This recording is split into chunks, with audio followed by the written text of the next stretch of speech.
Saludos nuevamente. Esta es la entrega correspondiente a la semana 4 del mes de agosto. Los invito atentamente para que observen este video. Bien, como primera actividad en la semana 4, ustedes deben buscar algún producto, puede ser alimenticio, de medicamento, de limpieza, algún fertilizante o insecticida o cualquier otro que tengan en sus hogares. Yo para este ejercicio he escogido este paquete de granola y ustedes van a buscar en la información nutricional o en los ingredientes, dependiendo del tipo de sustancia. Por ejemplo, si es un producto de limpieza, no va a tener información nutricional, pero sí una lista de los compuestos o ingredientes. En ese caso deben contestar la primera pregunta: ¿cuáles elementos químicos logran identificar en la información de los empaques de esos productos? Entonces, en la información nutricional, en este caso, yo encontré que tiene, por ejemplo, acá vemos sodio, ese es un elemento químico, tiene potasio, y luego más abajo, además de otras cosas importantes como la fibra dietética, los carbohidratos, las proteínas, la vitamina C. Ya la vitamina C, por ejemplo, es una molécula muy grande, no es un elemento químico, pero sí tiene calcio y tiene además hierro. Estos son elementos químicos que también son necesarios o importantes para una adecuada nutrición. Entonces ustedes acá deben anotar los elementos químicos que encontraron. Y además pueden hacer deben elaborar una lista de los elementos químicos de uso frecuente. Por ejemplo, en mi casa encontré que hay cloro, hay bastante hierro en los metales que usamos por ahí, hay latas de aluminio, hay mucho cobre en los cables de electricidad en la casa. Encontré que hay un poco de yodo. Ustedes saben que el yodo se usa también como para desinfectar. Bueno, así ustedes pueden ir elaborando una pequeña lista de los elementos químicos que encuentran en sus hogares. Esa sería entonces la actividad número 1. Ahora, en la actividad número 2, ustedes deben identificar, tenemos aquí un mapa mundi, con una simbología. Por ejemplo, el círculo es para el oro, el triángulo para el diamante, el cuadrado para el cobre y así sucesivamente. Entonces, en esta actividad únicamente ustedes debían, dice, observar el mapa mundi, en donde se ubican los principales yacimientos de hierro, plata, oro, aluminio, cobre. Ya el diamante, el petróleo, el carbón, esos no nos interesa tanto. Ahora, marcar una X de color rojo sobre cada uno de los yacimientos de estos elementos. Vamos a ver por acá si tengo aquí un marcador rojo. Vamos a ver, entonces dice que ustedes tenían que buscar donde había hierro. Entonces vemos aquí, hierro es el triángulo negro. Entonces tenemos aquí hierro, hierro, hierro, hierro, hierro, hierro. Y así sucesivamente ustedes debían marcar los yacimientos de hierro. También podrían marcar los de plata. Dice que la plata acá es de... No hay plata. Ese fue un error mío. Entonces, al no haber plata, no lo marcamos. De oro, el triángulo rojito, el círculo rojo, de oro. Entonces ustedes simplemente se dedican a marcar los principales yacimientos de oro. Aluminio, tampoco hay aluminio aquí marcado. El cobre, el cuadro es el cobre, el cobre, el cobre. Esta es una actividad para que veamos principalmente o nos familiaricemos con los lugares en donde están los principales yacimientos o minas de oro.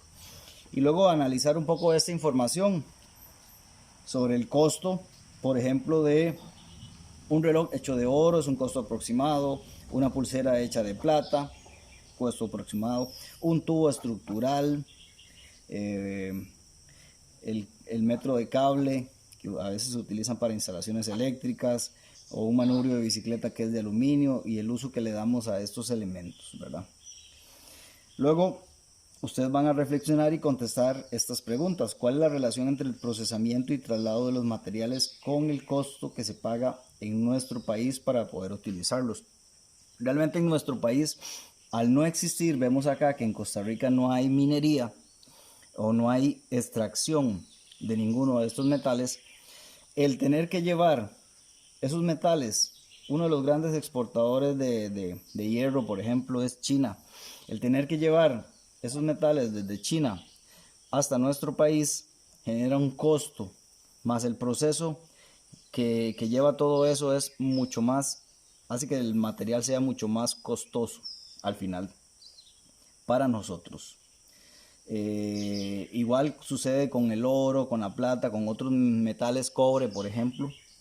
Por eso es que a nosotros, al no ser productores o extractores de estos metales, nos cuesta tanto, tiene tanto valor porque, repito, el transporte o el acarreo de estos materiales es muy costoso. Bueno, dice aquí, reviso el mapamundi.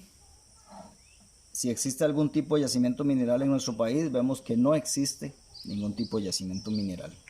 No hay minería.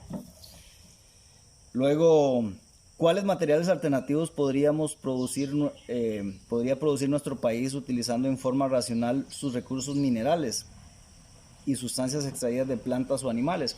En eso hay que tener mucho cuidado porque en lugar de sustituir el hierro por la madera, deberíamos buscar materiales sustentables, materiales reciclados, por ejemplo, porque, bueno, hoy día es más barato construir en hierro que en madera, porque por los altos niveles de tala de árboles y todo eso, los permisos y todo lo demás, hoy día es bastante costoso el asunto de la extracción de madera. Entonces, y además de que el impacto ambiental es muy alto. Entonces hay que buscar alternativas como elaboración de maderas recicladas o maderas a base de plástico o de otros desechos que puedan ser reutilizados.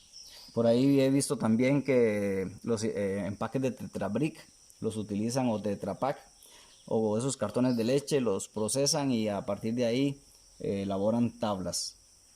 Igual que las botellas, las tapas, los plásticos, los muelen, los procesan y a partir de ahí forman ecobloques o bloques de construcción. ¿Nuestro país es productor de petróleo? Ya sabemos que no. ¿Cuál es la principal fuente de energía en nuestro país? Eso podría ser el petróleo. Dependemos mucho del petróleo. Pero también una de las importantes fuentes de energía en nuestro país es la hidroeléctrica. Y en nuestro país se ha hecho una inversión muy alta en represas hidroeléctricas. Mucha de la electricidad que nosotros consumimos viene de esta fuente. Es más, Costa Rica vende, creo que a Panamá, no sé si a Nicaragua, vende electricidad producida de esta manera. ¿Cuáles de los elementos mencionados en la tabla pueden ser reciclados y convertidos en nuevos materiales y artículos? Bueno, uno de los más fáciles, vamos a ver aquí la tabla periódica, uno de los más fáciles de reciclar son precisamente los metales. El aluminio, por ejemplo, es muy fácil de reciclar.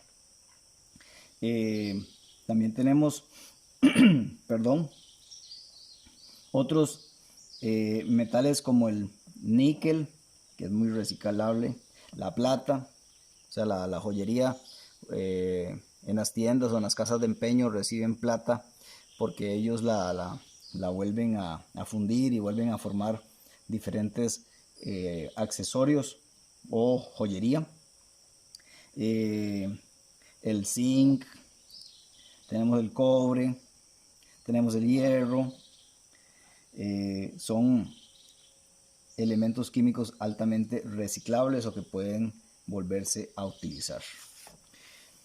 Bien, finalmente quiero compartirles esta reflexión. Hay muchas personas que se dedican a la recolección de metales o la chatarra, los llamamos chatarreros, y a veces pasa en un camioncito ahí o un carrito bastante destartalado, pero ellos realizan una importante labor de reciclaje de estos materiales. Es importante que todos contribuyamos con la separación, evitando así desechar los elementos metálicos. Esas latas de atún, esas latas de refresco, todo lo que sea metálico que se desecha en nuestros hogares, tratemos de almacenarlo y guardarlo para que cuando pasen estos señores, conocidos como chatarreros, ellos puedan aprovechar esos metales. Nosotros disminuimos de esa manera los desechos y ponemos otra vez en circulación esos metales que son altamente reciclables. Esto ha sido todo. Muchas gracias, chicos. Bien, de esta forma hemos llegado al final de este video. Espero que hayan quedado claros cada uno de los conceptos. Hasta pronto.